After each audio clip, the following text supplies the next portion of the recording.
জামায়াতের আমির ডাক্তার শফিকুর রহমানকে নির্বাচন নিয়ে একটা ভালো ঘোঁটা দিয়ে দিয়েছেন। গতকালের আলোচনায় যেটা বলছিলাম, তিনি বলছিলেন যে ওই যে লালমনিরহাটে পাটগ্রাম থানা আপনারা দেখলেন না, এই যদি পরিস্থিতি হয়, এই পরিস্থিতিতে নির্বাচন কিভাবে হবে, আইন শৃঙ্খলার এরকম পরিস্থিতিতে কি নির্বাচন হতে পারে?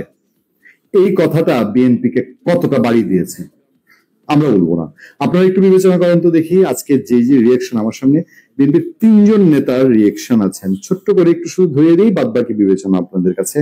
সালাউদ্দিন আহমেদ বিএনপি স্থায়ী কমিটির সদস্য কি বলছেন? একটি পক্ষ নির্বাচন ছাড়াই ক্ষমতায় থাকার পক্ষে অবস্থান নিয়েছে বলে মন্তব্য করেছেন বিএনপি স্থায়ী কমিটির সদস্য সালাউদ্দিন আহমেদ। কোন পক্ষ? উত্তর পেয়ে যাবেন রুহুল কবির রিজভী আহমেদের কথায় যাচ্ছি। তিনি কেরানীগঞ্জে একটা প্রোগ্রামে বলছেন যে একটি পক্ষ নির্বাচন ছাড়াই ক্ষমতা থাকার পক্ষে সামাজিক যোগাযোগ মাধ্যমে সাফাই গাইছে, আমরা এখন নিজেরাই নিজেদের মধ্যে আপোষে লড়াই শুরু করেছি। বিএনপির নেতা বলেন, যারা নির্বাচন চায় না, সংস্কার করে সময় পার করছে, তারাই ভারতের দালাল। ইন্টারেস্টিং, খুবই ইন্টারেস্টিং। আওয়ামী লীগের মতো করে গণ অভ্যুত্থানের চেতনা বিক্রি না করার পরামর্শ দিয়ে তিনি সংশ্লিষ্টদের অভ্যুত্থানের একক কৃতিত্ব দাবি করা থেকে বিরত থাকার অনুরোধ জানান। তার মানে কি নির্বাচন পেছানোর অবস্থাটা জোরছে চলছে? জামাতে ইসলামী তো বলছে যে পিআর পদ্ধতি ছাড়া নির্বাচন নয়, সংস্কার ছাড়া নির্বাচন নয়। আচ্ছা, এটি গেল একটি দিক। সালাউদ্দিন আহমেদ বলছেন। সালাউদ্দিন আহমেদের পরে আরো একজন ঠিক ডাক সাইটের ত্যাগী নেতার বক্তব্য আছে। তার বক্তব্য থেকে আমরা কি জানতে পারি?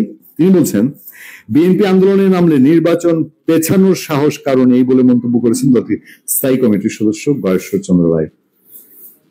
বিএনপি আন্দোলনের নামলে, তার মানে কি বিএনপি আন্দোলনের নামার কোন লক্ষণ আবার তারা দেখতে পাচ্ছেন? তারা না বললেন যে ফেব্রুয়ারিতে ইলেকশন হয়ে যাচ্ছে, এটা নিয়ে কোনো আর প্রবলেম নাই। এখন তারা বলেন কিন্তু যে এটা নিয়ে কোনো টেনশন নেই। আচ্ছা, গয়েশ্বর রায় বলছেন, বাবু গয়েশ্বর রায়, সংস্কার চায় বিএনপি, তবে অযথা জনগণের ভোটাধিকার ভুলণ্ঠিত করা হলে নেতাকর্মীরা চুপ থাকবে না। কথার অর্থ আপনারা নিশ্চয়ই বুঝতে পারছেন। বিএনপি সংস্কার চায়, কুসংস্কার নয় জানিয়ে গয়েশ্বর চন্দ্র রায় বলেন, নির্বাচন নিয়ে যারা চক্রান্ত করছেন, আসুন বিএনপির বিপরীতে 300 আসনে একক প্রার্থী দিয়ে প্রতিদ্বন্দ্বিতা করুন। মানে বস গয়েশ্বরদা খুবই জানো মানুষ, বিএনপির বিরুদ্ধে এখন একক প্রার্থী দিয়ে 300 আসনে লড়লে গোটা কম্বল জামানত কার কি যাবে না যাবে বাংলাদেশের মানুষ জানে। এটা সম্পর্কে গয়েশ্বরদার সাথে আমরা একমত। চলুন উত্তরে যাই। রিজভী আহমেদ, সালাউদ্দিন আহমেদ এবং গয়েশ্বর চন্দ্র রায় যা বলছেন, রিজভী আহমেদের বক্তব্যে কি পাওয়া যাচ্ছে? রিজভী আহমেদ বলছেন, জামাত ঘোলা পানিতে মাছ শিকারের চেষ্টা করছে। তিনি এবার ছেড়ে এসেছেন। জামাতে ইসলামের বিরুদ্ধে ঘোলা পানিতে মাছ শিকার করার চেষ্টা করার অভিযোগ তুলেছেন বিএনপির সিনিয়র যুগ্ম মহাসচিব রুহুল কবির রিজভী। তিনি বলেছেন, যে দল স্বৈরাচারী সরকারের অধীনে 1986 সালের নির্বাচনে অংশ নিয়েছিল, তারা এখন তত্ত্বাবধায়ক সরকারের অধীনে নির্বাচনী পরিবেশ নিয়ে প্রশ্ন তুলছে। একদম জায়গা মতো হাত দিয়েছেন বলা যায় জামাতে। তিনি ধানমন্ডিতে একটা প্রোগ্রামে বলছিলেন, আরো বিস্তারিত আছে, আমি ওইদিকে গেলাম না।